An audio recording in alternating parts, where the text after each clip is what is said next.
In 2015, a preservation worker opened a boarded-up chimney in an abandoned courthouse annex in western Alabama and found a rusted cash box hidden behind the wall. Inside were scraps of burned paper, a broken slate pencil, 3 pages from an old plantation ledger, and 1 strip of cotton cloth folded so tightly it had to be loosened with tweezers. On that cloth, written in brown ink that had almost disappeared, were 9 words. "The girl carries fire in her mouth. Search her hands, not her tongue." For more than a century, nobody knew what that warning meant. The courthouse records called her property. The plantation lists called her Nia. A few later testimonies called her Nia Bell. But the people who learned from her called her something else. They called her the child who hid the alphabet. Because in a world where teaching an enslaved person to read could bring punishment, sale, or death, Nia Bell did not run with a weapon in her hand. She ran with letters in her memory. She taught them in ash. She taught them in thread. She taught them in whispered Bible verses, broken account books, laundry marks, and songs that sounded harmless to white ears. And by the time the men who owned her realized what she had done, the alphabet had already escaped. Nia was born in 1842 near the marshland between Georgia and South Carolina, on a rice estate where the air smelled of mud, salt, and rotting reeds. Her mother was called Ruth in the plantation register, but at night she answered to Binta. Her father was called Moses by the overseer, but the name his own mother had given him was Kwiku. Both of them had learned pieces of reading, for the same reason many enslaved people learned dangerous things, because someone white found it useful first. Moses could count barrels, tally tools, and check measures in a storehouse. Binta could recognize labels on medicine bottles in the sick room. Neither of them mistook that small privilege for kindness. They understood it was a chain with a smoother link. But they also understood something their owners did not. A letter learned for one purpose can be used for another. So before Nia was old enough to carry water without spilling it, her mother was drawing letters in fireplace ash. A for apple, B for Bible, C for cotton. Then she changed the words. A for alive, B for blood, C for chain. If footsteps came near, Binta wiped the hearth with her palm. If the overseer entered, the lesson became cleaning. If another child was watching, Nia's mother made the letters into a game. But every night, the ash returned. Her father taught numbers with grains of rice. 10 grains made a row. 10 rows made 100. 100 rows became something a white man could measure, sell, tax, or steal. Moses told his daughter, "Numbers are how they pretend the theft is clean. Words are how we keep the truth dirty enough to remember." By 6, Nia could read simple lines from discarded broadsides. By 7, she could copy figures from a ledger. By 8, she understood that paper was not just paper. Paper sold people. Paper separated mothers from babies. Paper made violence look official. So Nia learned to read the thing that hurt them. And then, in the winter of 1851, the estate changed hands. Debt did what cruelty had been waiting to do. The owner sold land, livestock, furniture, and human beings. Nia's mother was sent inland to a planter near Augusta. Her father was sold to a mill owner outside Savannah. Nia, age 9, was listed as small female child, trained in letters and light service. She brought $320 at auction. Her mother did not cry until the moment Nia was pulled away. Then Binta shouted the last lesson she would ever give her child. Keep the ember hidden, not the book. Not the slate, not the paper, the ember, because fire can live where no one thinks to look.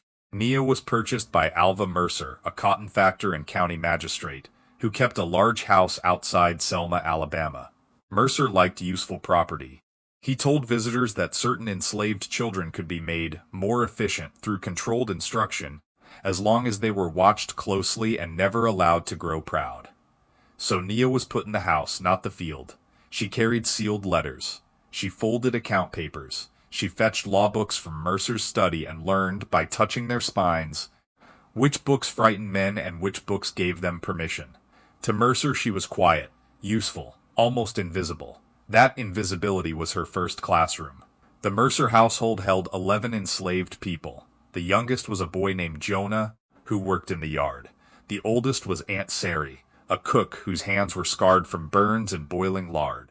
There was a laundry girl named Eliza, a carriage man named Peter, and two sisters, Fanny and Rose, who slept beside the kitchen wall and had never seen their own names written anywhere. Nia did not announce what she knew. She waited. She listened for who could hold silence. Then one night, while scraping wax from a candle stub, she drew a crooked line on the table with soot.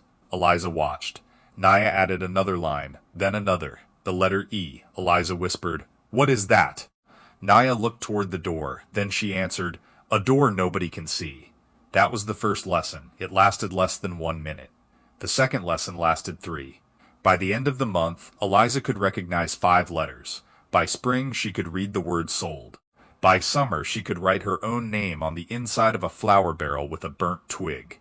Not where anyone would look. Not where it would survive for years. Only long enough to prove something to herself. I am not what they call me. I can make a mark that answers back. But Nia was not only teaching letters. She was teaching method. Never keep all knowledge in one place. Never let one person become the whole road. Never write what 3 people have not already memorized. Never carry paper when a song will do. Under Nia's system, the Mercer house became a place of small invisible transfer. A laundry knot could mean a beating happened. 2 cross stitches on a sleeve could mean a sale was planned. A hymn sung with 1 verse repeated could mean patrols were on the road. The work sounded ordinary, but under the ordinary a record was forming. Dates of punishments, names of children sold, names of men who entered cabins after dark, names of people buried without markers, names of those who had learned enough letters to teach the next person. Nia kept almost nothing in her own hands. That was the genius of it. The white men who searched for evidence expected paper. Nia built witnesses. By 1854, at least 27 enslaved people across 3 nearby properties could read simple words because of lessons that began in Mercer's kitchen. 7 could write enough to preserve names and dates. More could memorize testimony in fixed patterns. The network spread through wash days, burial gatherings, hired-out labor, and Sunday prayer meetings. Nothing about it looked like rebellion. That made it more dangerous. Because rebellion is easy for power to imagine when it carries a torch. It is harder to recognize when it carries a spelling lesson. The first crack came from a number. In September of 1854, Mercer prepared a sale ledger after sending 4 enslaved people to a trader in Mobile. The figures did not balance. His clerk blamed the ink. His wife blamed the trader. Mercer blamed everybody in the room. Nia, standing beside the desk with a tray, saw the mistake immediately. 1 column had counted a 12-year-old girl twice, not by accident. The false count added $75 to the trader's bill. Nia should have stayed silent. But the girl being counted twice was Rose's cousin, so Nia spoke. "Sir, the error is in the 3rd column." The room went still. Mercer turned slowly. "What did you say?" Nia lowered her eyes. The figure from lot 18 was carried down twice. She had not only read the ledger, she had understood it. That moment should have ended with a whipping. Instead, it opened something more dangerous. Mercer's 14-year-old nephew Charles had been in the room. He told his tutor that the little house girl could do arithmetic faster than the paid clerk. The tutor told a minister. The minister told a neighboring planter. And within 2 weeks, white men who had laughed at rumors of enslaved literacy were searching cabins with lanterns. They found a scrap of cloth beneath a loose plank in the laundry. No complete sentences, no abolition pamphlet, no letter to the North. Just a list of names, dates, and marks. A child sold in May, a woman whipped in June, a man missing after a patrol beating in July, a baby buried without a coffin in August. The marks were enough. The search widened. Under a flour bin, they found a broken slate. Inside a mattress seam, they found 3 copied alphabet rows. In the stable, they found a feed board marked with tally scratches that matched the dates of punishments. Mercer understood before the others did. This was not mischief. This was memory being organized. And organized memory was a threat. Because slavery did not only require chains, it required control over what could be proven. Nia was brought before a closed county hearing in December of 1854. She was 12 years old. The record did not call her a defendant. It called her the girl. The charge was unlawful instruction of enslaved persons, possession of written marks, and malicious preservation of private plantation affairs. Private plantation affairs. That was what they called family separation. That was what they called whipping. That was what they called men selling children, and then asking God to bless their tables. The hearing lasted 2 days. They questioned Eliza first, then Peter, then Aunt Sari, then Jonah, who was only 11 and so afraid his legs shook. They wanted one thing from them. Say Nia taught you.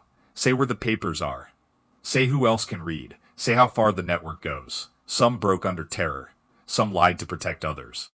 Some gave half-truths, the way enslaved people learned to survive courtrooms built against them. But Nia gave them almost nothing. When asked how many she had taught, she said, "I taught whoever wanted to remember."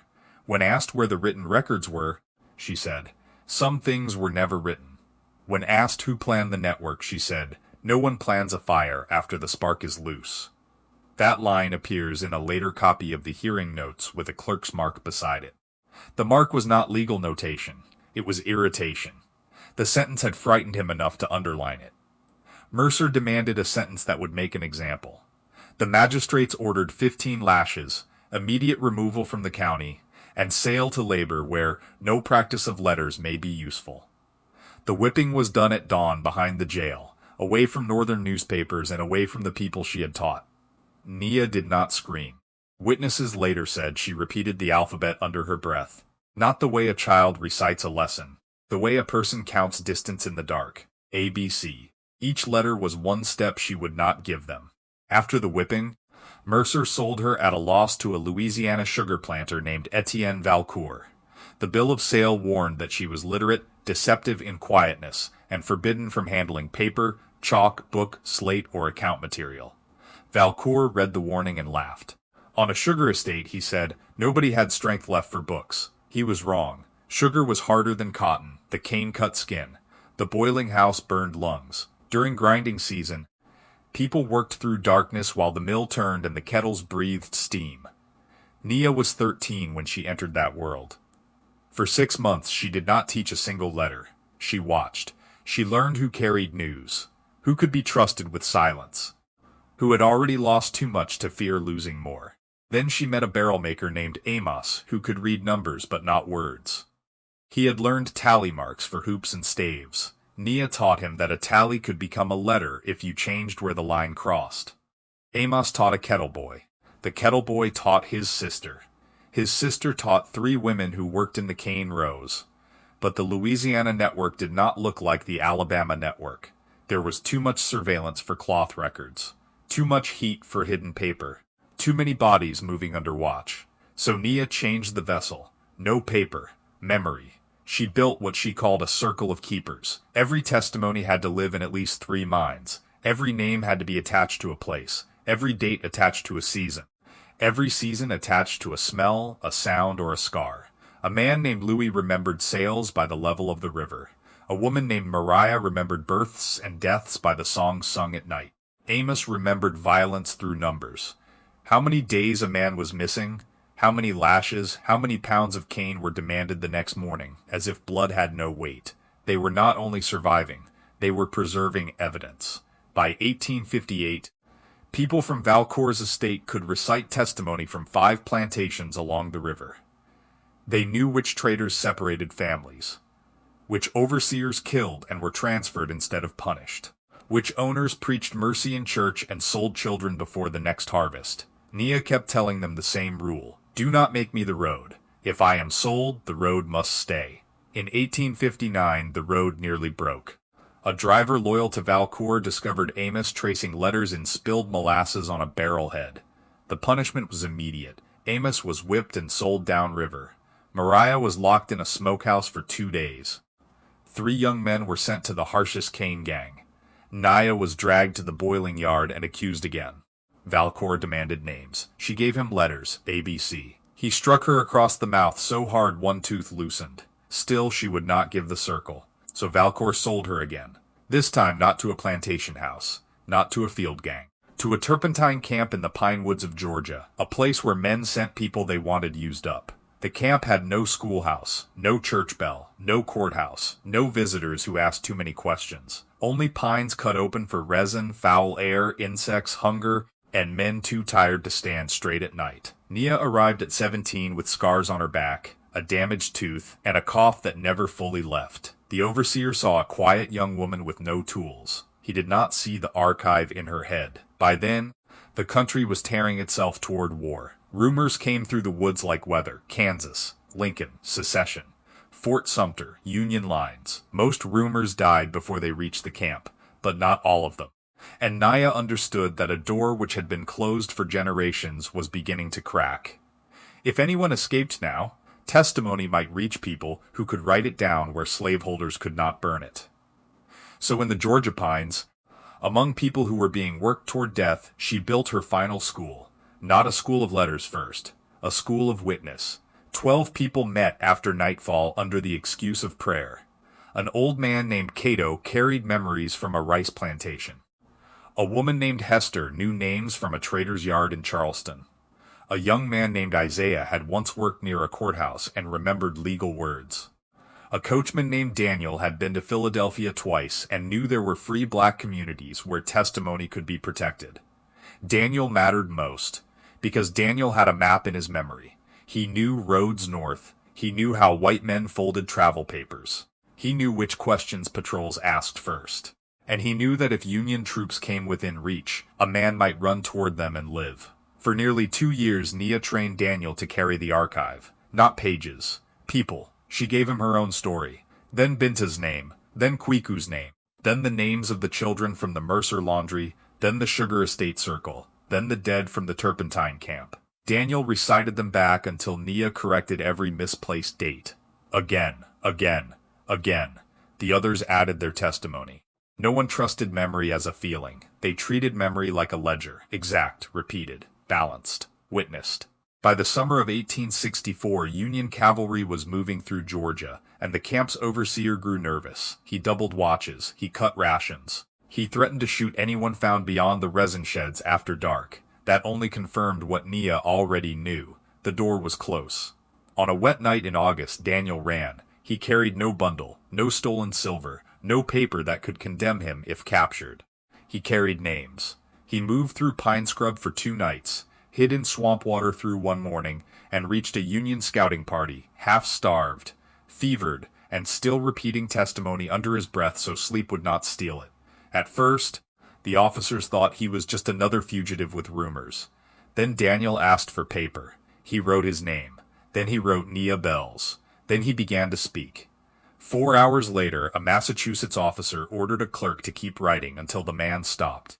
Daniel told them about the child who taught in Ash, the girl whipped for correcting a ledger, the woman who built testimony without paper, the network of people who had learned to read, write, memorize, and carry evidence across counties where the law said their minds were not supposed to exist.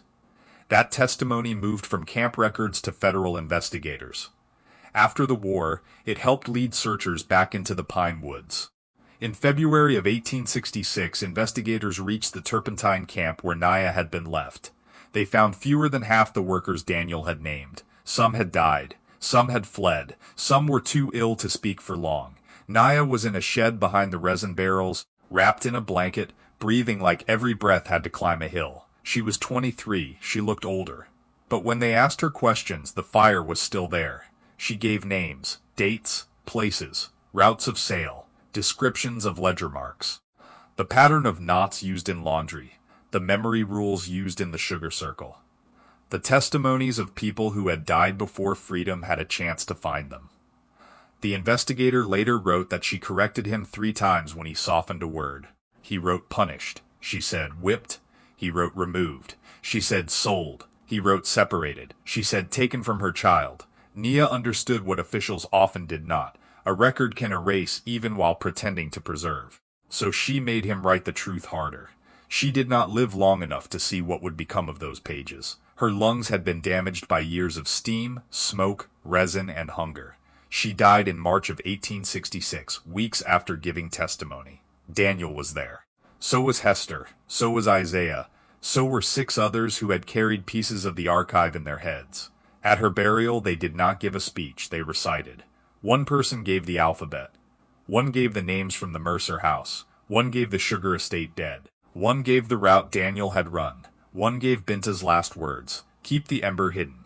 Then Daniel answered with the line Nia had used all her life. Not hidden anymore. For decades, her story survived only in fragments: a hearing note, a traitor's warning, a federal testimony page, a strip of cloth hidden in a courthouse wall. Oral accounts passed through families who remembered a girl who taught letters with ash and made grown men afraid of children's hands. Official histories had little room for her. They preferred enslaved people either silent or rescued. They did not know what to do with a child who built a witness network, while being watched by the people who claimed to own her. Because Nia Bell's life proved something simple and devastating. Slavery feared literacy because literacy made evidence. It turned suffering into testimony. It turned memory into a record. It turned isolated people into a network. It turned the private violence of plantations into public truth. The men who sold her thought distance would end her work. Alabama to Louisiana, Louisiana to Georgia, house to field, field to camp, paper to memory. Every time they moved her, they were trying to bury the fire. Every time she taught someone else to carry it. And that is why the cash box mattered. Not because it held the whole story. It didn't. It held a few scraps, a broken pencil, and a warning written by someone who understood too late what they were facing. The girl carries fire in her mouth. Search her hands, not her tongue. They searched the hands. They burned the paper. They sold the body. But they never found where she had really hidden the alphabet. She had hidden it in other people, and once it was there, the fire kept moving.